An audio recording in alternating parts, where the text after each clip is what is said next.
Bread കയ്യിലുണ്ടെങ്കിൽ ഇപ്പോൾ തന്നെ തയ്യാറാക്കാവുന്ന ഡോണറ്റ് റെസിപ്പിയാണ്. നല്ല സോഫ്റ്റും ചോക്ലേറ്റുമാണ്. അതുപോലെ തന്നെ ഇതിലേക്ക് മുട്ടയോ ഈസ്റ്റിൻ്റെ ആവശ്യമൊന്നുമില്ല.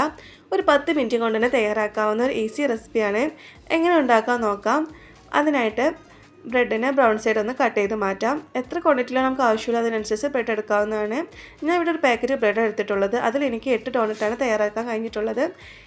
ഇനി ഒരു പാത്രത്തിലേക്ക് ബ്രെഡ് ഇട്ടതിന് ശേഷം ഇതിലേക്ക് കുറച്ച് വെള്ളം ഒഴിച്ച് കൊടുക്കാം. വെള്ളം ഒഴിക്കുമ്പോൾ കൂടി പോകാതെ ശ്രദ്ധിക്കണം. കൂടി പോയാൽ ഡോണറ്റിൻ്റെ ഷേപ്പ് ആക്കാൻ കുറച്ച് ബുദ്ധിമുട്ടായിരിക്കും. ഇത് നന്നായിട്ട് കുഴച്ചെടുത്ത് ഡോണറ്റിൻ്റെ ഷേപ്പ് ആക്കി എടുക്കാം. സൈസ് നമുക്ക് ഇഷ്ടമുള്ള അനുസരിച്ച് ആക്കാവുന്നതാണ്. ഇനി പാൻ ചൂടാക്കി ഇതിലേക്ക് ഒരു വെജിറ്റബിൾ ഓയിൽ ഒഴിച്ച് കൊടുക്കാം. ഓയിൽ നന്നായിട്ട് ചൂടായതിന് ശേഷം ഒരു മീഡിയം ഫ്ലെയിമിലാക്കിയിട്ട് വേണം ഇതിലേക്ക് ഓരോന്നായിട്ട് ഇട്ട് കൊടുക്കാനായിട്ട്. ഇനി ഇതൊരു ഗോൾഡൻ ബ്രൗൺ ആവുന്ന വരുന്ന ഫ്രൈ ചെയ്യാം. 2 ഭാഗം റെഡി ആയതിനു ശേഷം ഇതിൽ നിന്നും കോരി മാറ്റാം. ഇനി ഇത് നമുക്കൊരു ഇഷ്ടമുള്ള ചോക്ലേറ്റിലൊന്ന് ടിപ്പ് ചെയ്തിട്ട് കഴിക്കാവുന്നതാണ്. ഞാൻ ഇവിടെ എടുത്തിട്ടുള്ളത് ഡാർക്ക് ചോക്ലേറ്റും വൈറ്റ് ചോക്ലേറ്റുമാണ്. ഇതിൽ രണ്ടും ടിപ്പ് ചെയ്തതിന് ശേഷം നമുക്ക് പാത്രത്തിലേക്ക് മാറ്റാം. ഇത്രയേ ഉള്ളൂ. ഈസി ആയിട്ടുള്ള സോഫ്റ്റും ചോക്ലേറ്റും ആയിട്ടുള്ള ഡോണറ്റ് ഇവിടെ റെഡി ആയിട്ടുണ്ട്. എല്ലാവരും ട്രൈ ചെയ്യാം. തീർച്ചയായിട്ടും ഇഷ്ടപ്പെടും. ഇതുപോലുള്ള ഈസി റെസിപ്പീസിന് വേണ്ടിയിട്ട് എൻ്റെ ചാനൽ ഒന്ന് സബ്സ്ക്രൈബ് ചെയ്യാം.